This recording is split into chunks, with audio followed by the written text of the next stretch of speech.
Alright, so Ally just had one of our most successful stronghold session ever in today's war games. We got some free XP and we got lots of boxes which we transferred into credits. Now we have lots of credit boosters. Yay!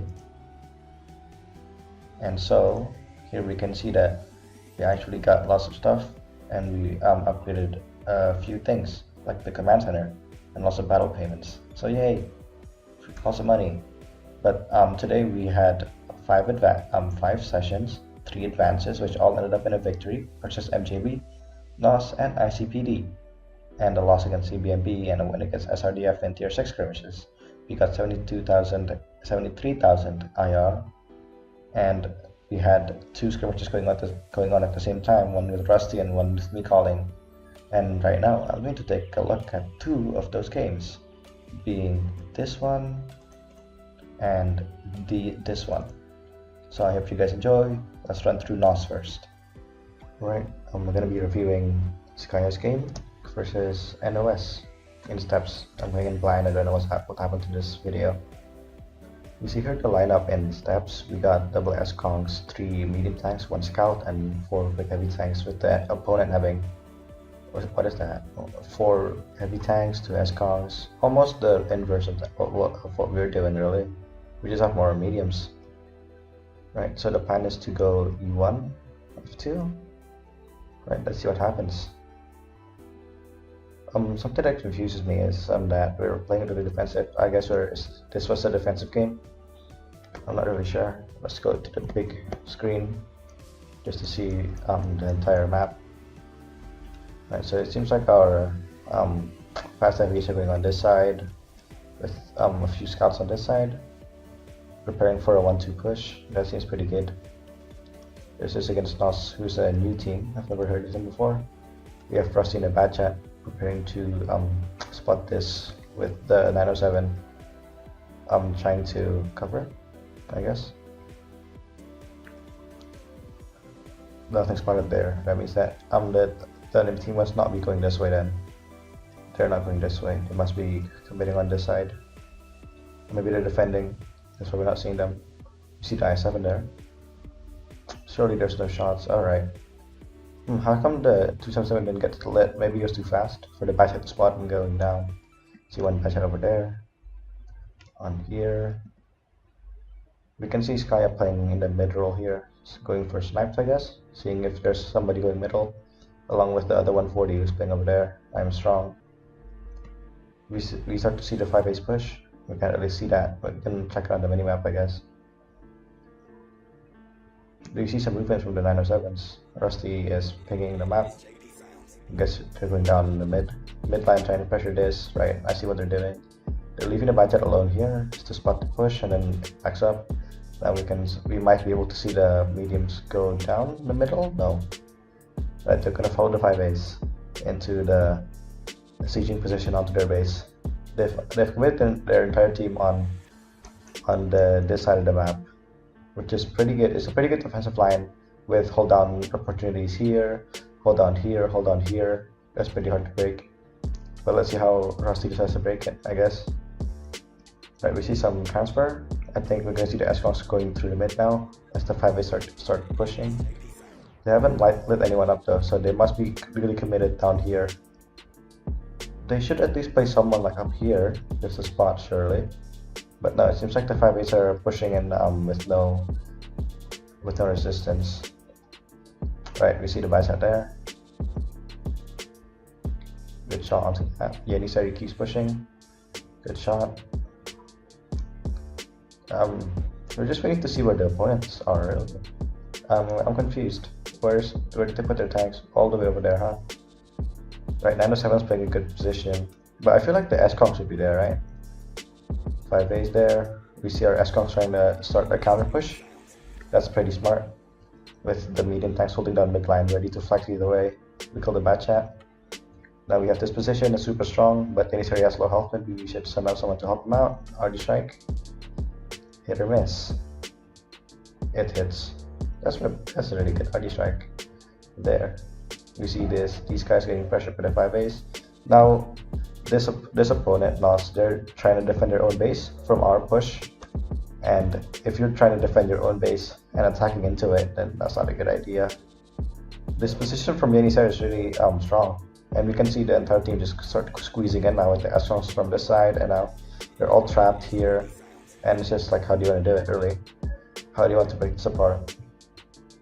We see a few 5-ace poking, and we see Skayya here start pressuring the ridge completely by himself.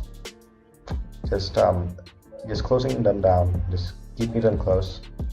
This caller has no idea what map control is, I guess. He's just left his whole team playing here, and it's not even a good position. He should be playing someone up here. That's a really strong position. This is a really strong position. This is a good one as well for the S-Kongs, but yeah, he's left them there, and now they're ready to just be picked apart from all sides. With Yenisei still keeping up the pressure from up there. Good shots onto this. Yeah, now the S-Kongs start squeezing in. Seems like an easy game for me. Well, turns out there wasn't too much to commentate about. This is just a simple, straightforward win. Maybe I can look at it from the opponent's point of view. How would I play against this? Well, first of all, if I had a scout, which I did in the bat, start spotting this, which I think they did see and spot this, I would have definitely sent some people up here, since I've only spotted the 5-ace and surely their teams are weak, so I would have sent my main force up here onto their base and start capping, whilst trying to consolidate my other heavies in positions such as this, and not let the 5-ace advance. I would have tried to keep the bad chat alive for much longer. That was a really aggressive position in which he had no cover, because even if he was spotting from there, which he did, there was no shots coming to our guys coming like this. Maybe playing here was much better. Yeah, this is just a simple squeeze now, as you can see. Yeah, this bad chat was really important. That was their only line of defense. Maybe if he played here or had more support from here, then it could have gone better if the enemy team started playing this ridge a little bit more, playing more aggressively over here instead of all the way back here. Because you can see from back here, there's no shots up there. And that just negates the bad chat's effect, like, oh, what's the bad chat going to impact now? Bad chat can't really do anything from there. Like, he's spotting, sure, but what is he doing with the spots? Nothing, because there's no shots coming. So yeah, that was just a badly called game by Team NOS. Alright, the second game we have here is played by Skayya again, and I'm actually in this game, but I'm using his replay because I die quick, I think. Yeah, I called for S-Kongs to be here, for 140s to play over there, and we're going to line up for a 1-2 push because I saw they were playing top 5 heavies, which meant that they were most likely going to play on this side of the map with the 50Bs going uphill. We're going to play the 140 up here just to harass if there was any tanks there. Let's go up to the view mode. I like this mod, it's very nice, very useful. So we see with the first misplay is that the I-7 goes up the middle, which meant that everyone got lit here by this I-7, which is not too good by itself. We see the Type 5 crossing, which meant that we were safe to go. I line up my tanks and then we just push in, because surely we are going to play with a tank advantage at the start. This video is going to be a bit longer because I have more analysis since I have first-hand experience of what happened here. Now, none of these guys get lit the entire time, with 260 playing in this ridge just trying to play a fork and stopping them now.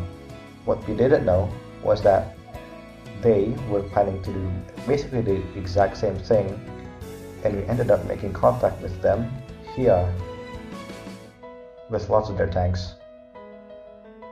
And now Yenisei gets to pressure this, and now I just tell the Conqueror to push. These guys need to get into the game. I put my RD over there, and we get RD'd pretty heavily, heavier than they did. Bloody Fallen just dies. Yenisei pushes, ignores the Type 5. We got 50Bs sniping at our S-Kongs, and I guess that was what distracted them the most. They just needed to really just push into this road here and help out with this brawl. But here we can see the brawl from a first-hand experience. We focus fire pretty well, and that was good. Yenisei takes out one of their 277s out of the game, playing 3v3 here. But they were in a better position since they were attacking. Skayya gets the good kill. He gets ammo racked. and now it's a couple of full health tanks with Skayya being ammo racked. So now we have a 2-shot here, but Skayya dies before being able to do anything. He starts scrolling through, and I can't pop out to free cam mod. Oh no. Right, so this is me playing. I go for the kill here. I got the kill, and then I saw that this guy was gonna attack. So then I decided to just push this guy with Bebo. 140 comes here. He gets absolutely demolished by the type fires. If I recall correctly, yep, he did. 1k damage to his back. Now it's a 2v2. TVBee dies. The dance is in a 1v1 brawl, and Bebo is pushed up onto the thing. So what didn't go well?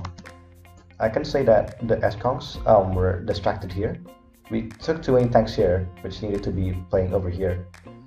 But even then, I think they played better than us. We can see that they still have a bunch of high hit point tanks, like the 50Bs, who was able to farm the S-Kongs. So if the S-Kongs were able to just push directly straight onto the main brawl with the 277s, we could have won this game. But it just wasn't meant to be. Overall, I think that this game could have been called better from my side, but also a few minor personal problems could have been resolved, and that could have led to a better game. So yeah, thank you for watching this video. Roll the outro.